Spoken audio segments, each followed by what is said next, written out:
Здравствуйте, дорогие друзья! В этом видео я расскажу о таком явлении, как бруксизм.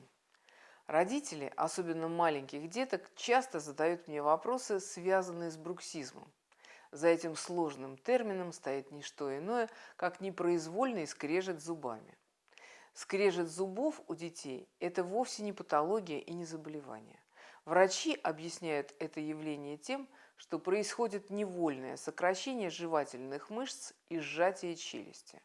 Взрослые, кстати, страдают бруксизмом гораздо реже, чем дети. С чем обычно связывают бруксизм? Скрип зубами ночью возникает вследствие нарушения психоэмоционального равновесия. Причиной непроизвольного спазма жевательной мускулатуры могут становиться как отрицательные события и стрессы, так и сильные положительные эмоции. Ребенок также может страдать из-за неправильно сформировавшегося прикуса. Таким образом, нейромышечная система самостоятельно пытается исправить ошибки во рту у малыша, невольно сжимая мышечную ткань. Также бруксизм может быть связан с нарушением работы центральной или периферической нервной системы. В таком случае скрежет зубами часто проявляется в комплексе с головными болями, бессонницей, сомнамбулизмом. Другой причиной может быть наследственность. Проявление бруксизма приходится на возраст 2–3 лет.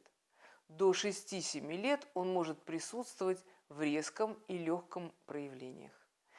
Перенять бруксизм малыш может от своих родителей. Влиять на проявление бруксизма может прорезывание зубов как наиболее распространенная причина. Предвестниками могут быть плохой аппетит, кишечные колики, боль в десне и в зубах, кровоточивость десен. Кроме того, бруксизм может быть проявлением глистной инвазии. В этом случае за помощью необходимо обратиться к педиатру. Еще одна теория, которая, однако, пока не имеет доказательств. Это скрип зубами из-за нарушений носового дыхания. Так, приступы могут возникать при искривлении носовой перегородки и затрудненном прохождении воздуха по носовым ходам. Кроме того, могут иметь значение наличие аденоидов, частых простудных заболеваний, которые проявляются насморком. Они приводят к недостаточному количеству слюны в полости рта, что может вызывать сухость, а невольный скрежет зубов – это единственная возможность организма восполнить слюноотделение во сне. Если вы заметили у своего ребенка проявление бруксизма, то прежде всего необходимо проконсультироваться со стоматологом и неврологом. Невролог поможет понять причины бруксизма, а стоматолог поможет сохранить зубы, назначив профилактические методы. Если у ребенка прорезываются зубки, рекомендуется употреблять в больших количествах свежие овощи и фрукты, яблоки твердых сортов, морковь. Если малыш совсем маленький, то кусочки фруктов желательно давать с использованием нибблера, так называемые сеточки для прикорма, чтобы малыш случайно не подавился кусочком откушенного фрукта. Дополнительно врач может прописать использование охлаждающего детского геля для прорезывания зубов. Стоматолог может посоветовать приобрести шину или капу. Она снимает напряжение и защищает эмаль зубов. Чтобы предотвратить дальнейшие скрипы, необходимо оградить ребенка от внешних раздражителей и свести на минимум внутренние переживания малыша. Для этого сохраните гармонию внутри семьи, не вступайте в конфликт с членами семьи при ребенке. Говорите о страхах малыша, чтобы помочь побороть их.